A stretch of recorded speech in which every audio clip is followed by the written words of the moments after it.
Assalamualaikum warahmatullahi wabarakatuh. Perkenalkan, nama saya Dadang Eko Susanto. Saya adalah mahasiswa Universitas Terbuka Program Studi Administrasi Publik dengan NIM 0512300099. Saya berasal dari UPBJJ Kendari, Sulawesi Tenggara. Jadi pada kesempatan kali ini saya akan membahas tentang solusi inovatif dan implementasi berdasarkan teori pelayanan publik di RSUD Batramas. Jadi langsung saja kita ke pembahasan. Pelayanan publik, khususnya pelayanan kesehatan di rumah sakit, merupakan bagian penting dari tugas pemerintah dalam memenuhi kebutuhan dasar masyarakat.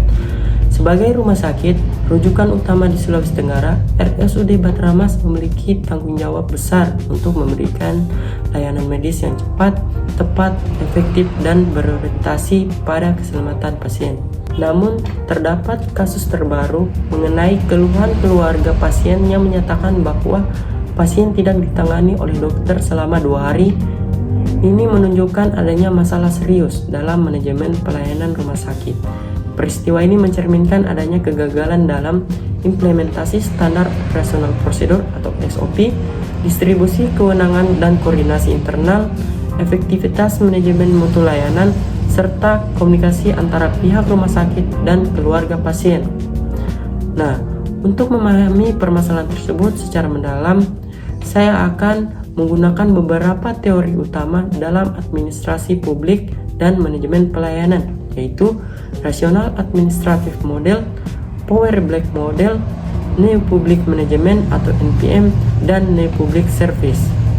Sebelum kita ke pembahasan mengenai solusi inovatif dan implementasi, saya akan menjelaskan beberapa teori-teori manajemen pelayanan publik.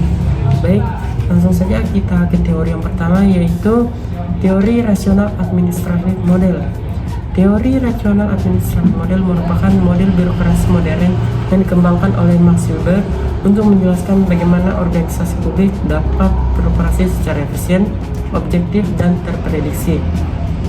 Dalam paradigma ini, birokrasi dipandang sebagai organisasi yang berlandaskan aturan formal atau legal rational authority, tersusun secara hierarkis, kemudian memiliki pembagian tugas yang jelas, mengutamakan efisiensi dan kepastian prosedural, serta netral dan bebas dari kepentingan personal. Kemudian teori yang kedua yaitu teori Power Black Model. Teori Power Black Model menjelaskan bahwa keberhasilan pelayanan publik sangat dipengaruhi oleh relasi kekuasaan, distribusi kewenangan, dan koordinasi antar aktor dalam organisasi. Unsur utama Power Black Model adalah alur kekuasaan atau power flow, yaitu kualitas layanan tergantung pada siapa yang memiliki kewenangan untuk mengambil keputusan cepat. Kemudian kejelasan peran, yaitu ketidakjelasan peran menyebabkan kebingungan dalam pelaksanaan pelayanan publik. Kemudian yang ketiga, hubungan antar unit, yaitu kualitas pelayanan bergantung pada seberapa kuat komunikasi antar bagian dalam organisasi. Kemudian yang keempat adalah pengaruh kekuasaan informal, yaitu terkadang kekuasaan tidak hanya formal, tetapi juga muncul dari senioritas, pengalaman, atau jaringan yang mempengaruhi alur kerja. Kemudian teori yang ketiga yaitu teori New Public Management atau NPM Model.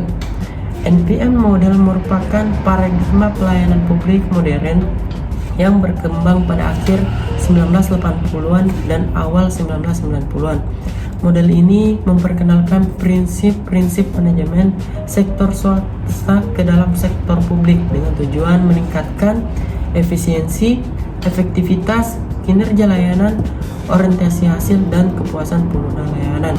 Kemudian teori yang keempat yaitu New Public Service Model. New Public Service Model atau NPS merupakan paradigma baru pelayanan publik yang menekankan hubungan kerjasama antara pemerintah dan masyarakat, bukan hanya hubungan penyedia pelanggan seperti pada New Public Management NPM. Prinsip-prinsip utama New Public Service yaitu serve not steer, yaitu pemerintah harus fokus melayani bukan mengendalikan. Kedua, citizen are partners not customer, yaitu warga terlibat dalam evaluasi dan keproduksian layanan. Yang ketiga itu nilai demokrasi sebagai dasar pelayanan. yaitu transparansi, kejujuran, dan partisipasi menjadi unsur penting.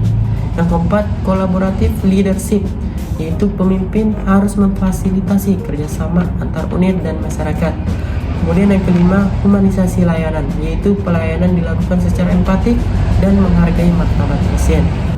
Baik teman-teman, setelah tadi kita membahas tentang beberapa penjelasan mengenai teori-teori manajemen pelayanan publik, kita akan mengaitkan pada kasus yang terjadi pada teori-teori dalam manajemen pelayanan publik.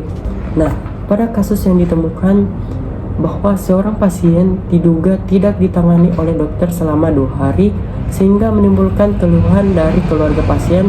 Pada kasus ini mencerminkan kemungkinan adanya ketidaksesuaian antara SOP dan implementasi lapangan, lemahnya koordinasi antar unit, kegagalan manajerial dalam pengawasan pelayanan, dan menurunnya kualitas respon tenaga medis. Mengenai permasalahan-permasalahan yang terjadi di RSUD Batramas, adapun solusi inovatif yang dapat dilakukan oleh rumah sakit umum tersebut. Yang pertama yaitu penguatan SOP dan disiplin implementasi berbasis rasional administratif model. Nah, implementasinya itu melakukan revisi SOP pelayanan IGD dan rawat inap untuk memastikan batas waktu pemeriksaan dokter, kemudian mewajibkan dokumentasi seluruh tindakan medis secara real time, dan melakukan audit internal berkala untuk menilai tingkat kepatuhan SOP. Kemudian yang kedua adalah penataan struktur kewenangan berbasis Power Black Model, yaitu implementasinya dengan menetapkan batas otoritas perawat untuk situasi darurat agar tidak terjadi kekosongan.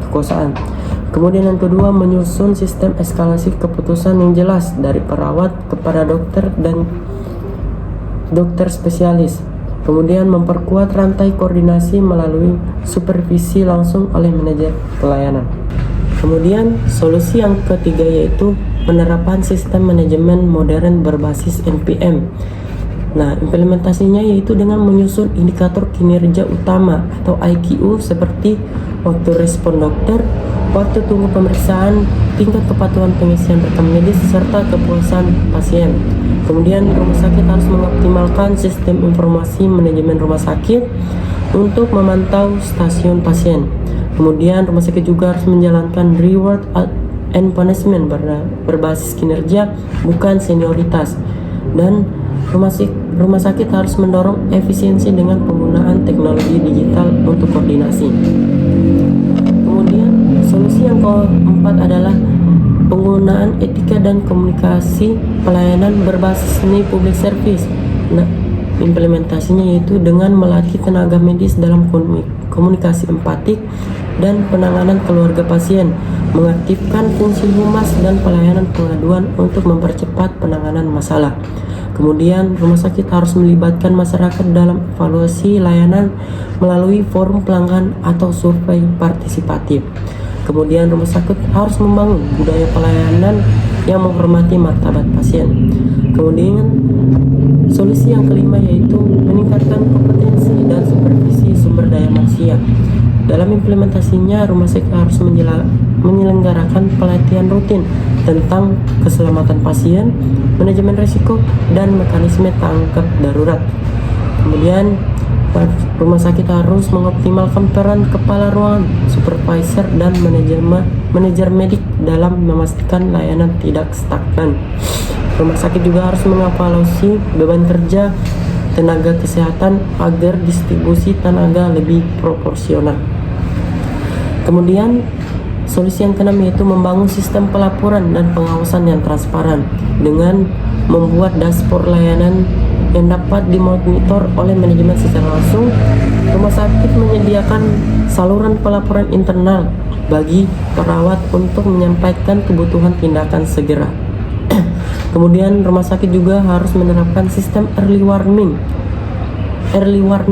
untuk mendeteksi penundaan atau ketidakterlaksanaan pelayanan. Kemudian solusi yang ketujuh yaitu meningkatkan akuntabilitas publik. Dalam implementasinya yaitu rumah sakit harus menyampaikan hasil audit layanan secara berkala kepada publik melalui laporan tahunan. Kemudian rumah sakit juga harus mengadakan dialog publik dengan masyarakat dan lembaga pengawasan kesehatan serta mengintegrasikan masukan masyarakat ke dalam perbaikan layanan. Kemudian solusi yang ke-8 adalah reformasi manajemen secara keseluruhan. Jadi kasus rumah sakit daerah Batangas harus dijadikan momentum untuk memperkuat integritas pelayanan, membangun sistem yang responsif, menghapus birokrasi tidak perlu, dan menempatkan keselamatan pasien sebagai prioritas utama. Kemudian itu saja yang dapat saya sampaikan dalam tugas video ini. Kurang dan lebih mohon dimaafkan. Saya akhiri, wabillahi taufiq walhidayah. Wassalamualaikum warahmatullahi wabarakatuh.